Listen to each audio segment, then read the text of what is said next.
तर आता हे म्हणजे यांच्या सेवेसाठी जय शिवराय ही महिला पाहत आहे.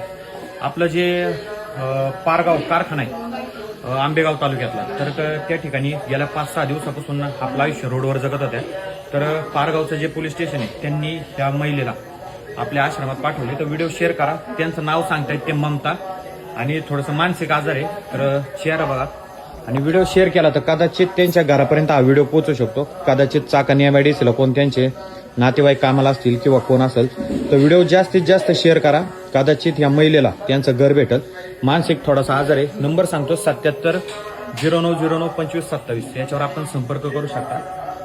जर कोण ओळखीचं असेल तर त्यांनी ह्या नंबरवर संपर्क करा. आणि सगळ्यात महत्वाचं, आता पावसाळा चालू आहे तर असंख्य मनोरुग्ण किंवा बेघर लोक आपलं आयुष्य रोडच्या कडेला जगत असतात. कुणी त्यांना विचारत नाही.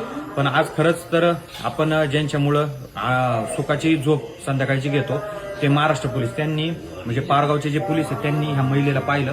तिथले स्वतः PSI साहेब असतील, पोलिसांनी त्या महिलेला सहकार्य केलं. पोलीस स्टेशनला 2-3 दिवस त्यांची विचारपूस केली, गाव कोणते घर कोणते, पण ते सापडलं नाही. त्याच्यामुळे ते आता आपल्या आश्रमात घेऊन आले. तर सगळ्यात महत्वाचं पोलिसांचंही मी मनापासून धन्यवाद देतो का ते रात्रंदिवस काम करून सुद्धा आज अशा महिलांची असेल किंवा बेघर लोकांची ते जबाबदारीने काळजी घेतात. तर आता हे म्हणजे यांच्या सेवेसाठी ड्युटीवरूनच आपल्या ह्या आश्रमात आले आणि त्या महिलेला या ठिकाणी आपल्या आश्रमात त्यांनी निवाऱ्यासाठी सोडलेले. तर आपलं काम आहे तर ते म्हणजे त्यांचं काम 24 तास करतच असतात. पण आपलं काम एक आहे का कदाचित तुम्ही एक शेअर जरी केला सांगता येत नाही का ते घर भेटलच. पण महादेवांच्या कृपेने छत्रपती शिवरायांच्या आशीर्वादाने कदाचित घर भेटलं तर भेटल. व्हिडिओ शेअर करा. आणि जर आम्ही त्यांना विचारलं मुलगा वगैरे आहे का, तर लहान मुलगा आहे असेल नसेल सांगता येत नाही. त्यांनाही मुलं असतील घरी काळजी वाट बघत असतील, मनोरुग्ण आहे पूर्ण, काय व्यवस्थित माहिती देता येत नाही. आणि UP MP त्या साईडचे दिसत आहेत. तर आपलं एक कर्तव्य आहे का छत्रपती शिवरायांना आपण मानतो.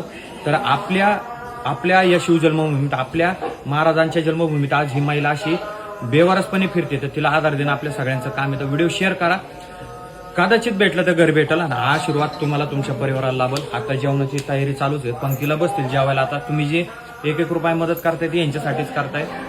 त्यांच्यापर्यंत ती मदत पोहोचते. तर जे मदत करणारे ते मदत करतायत. तुम्ही फक्त एक शेअर करून त्यांना घरापर्यंत पोहोचवा. याच्यातून काही व्हिडिओ चालण्यासाठी व्हिडिओ करत नाही, पण कदाचित एखाद्याचं घर सापडेल एखादा शेअर केल्यावर. तर त्याच्यामुळे तर करा. एवढं सांगतो. जय हिंद, जय महाराष्ट्र, जय जिजाऊ, जय शिवराय, जय संभाजीराजे.